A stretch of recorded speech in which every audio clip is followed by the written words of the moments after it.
Alright, this is going to be a quick video talking about this guy, Ian, on YouTube.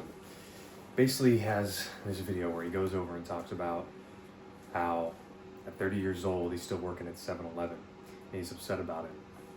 And it really got me thinking just about how dominant this type of content is on YouTube, especially in the past, feels like just a few months. I've been seeing videos from people like this guy named Broccoli, career advice from a miserable wage slave. I'm 28, I work at a bagel shop. I'm a mathematician from Y-Math. Anyway, there's a ton of these people that are doing this, uploading videos like this. What I can't help but think about when I see this guy working at 7-Eleven being 30 years old and seeing how he seems to regret so much in his life, and he seems to just be focused on this aspect and these several mistakes that he's made. By the way, when I clicked on one of his other videos, he seems to have just been an alcoholic, so there is cause for a reason for why he is in the position that he is, and I'm glad that he's having this self-reflection now. And I think we can all relate to that struggle, different things in our own lives, so I get it. But I can't help but have a different perspective on these different types of videos, especially this guy working at 7-Eleven. I think for the past couple of years, I've really been thinking about how everything in our lives, past and present, has led to this very moment that we sit in right now in the present. And this thought of believing that we are here because of everything that has happened going on around us and our own actions and towards us for the world outside going in, these things have resulted in our specific situation, and there is no reason to regret it. And especially when I think about this idea of regret, or thinking that we have wasted opportunities, I really want to push back on that, mainly because it is not just our lives that has led us to the moment we are at currently and now. Instead, you have to think of it as that the entirety of history has led up to our moment right now. Not just our own lives has put us in this position, but the lives of everyone before us.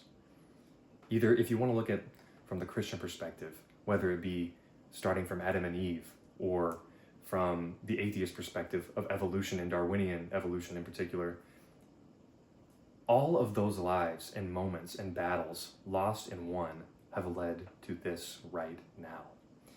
And so when I look at this guy and these people who seem to have so much regret and are stuck in such a rut, I cannot help but imagine that the people who have led to our very lives for thousands of years, not even just people, but different creatures,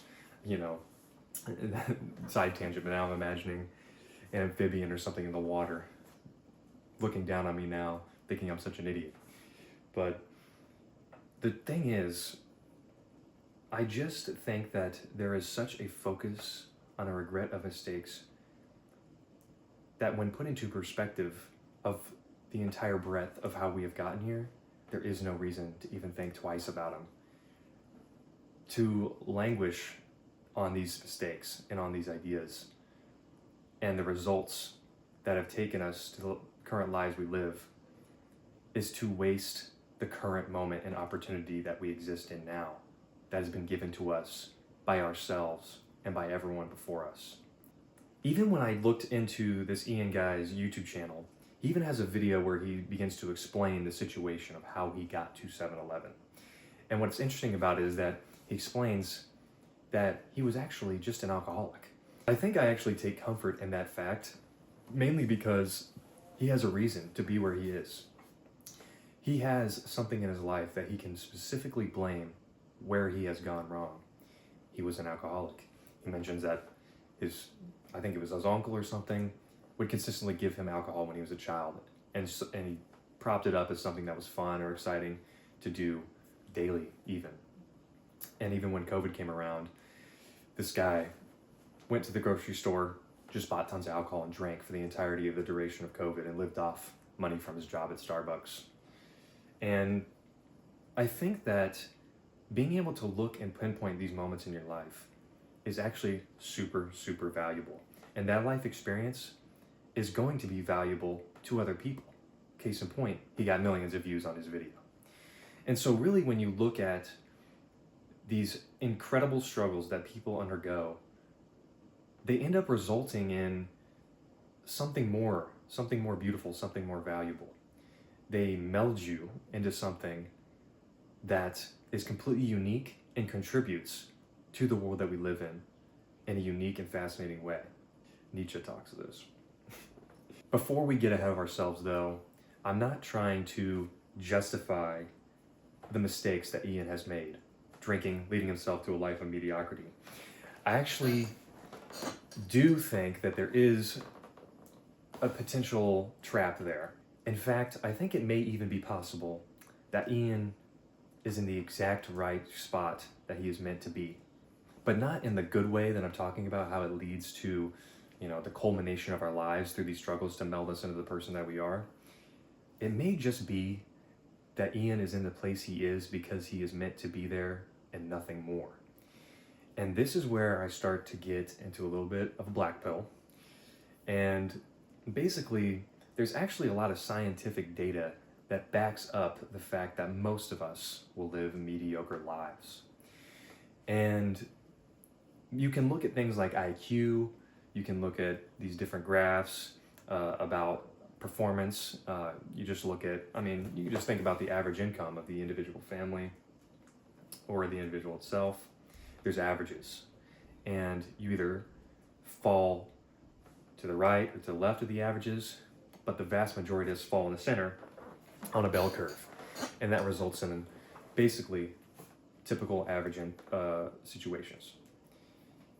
The problem that I think when I see people complaining about themselves being average is I think they may just actually be born to be there. And it's really this struggle against the fate that we have been placed into to be mediocre and average that we find meaning in our lives. I think this is the direction, at the very least, that my life is taking. The fact that I have landed so squarely into what I perceive as an average life, some may disagree, maybe it's a below average or above average life, I'm not exactly sure. These things are hard to measure on a case-by-case basis. But I think that all of us actually do have a baseline that we have been born into. And it is fighting against that will lead us to the culmination of our lives.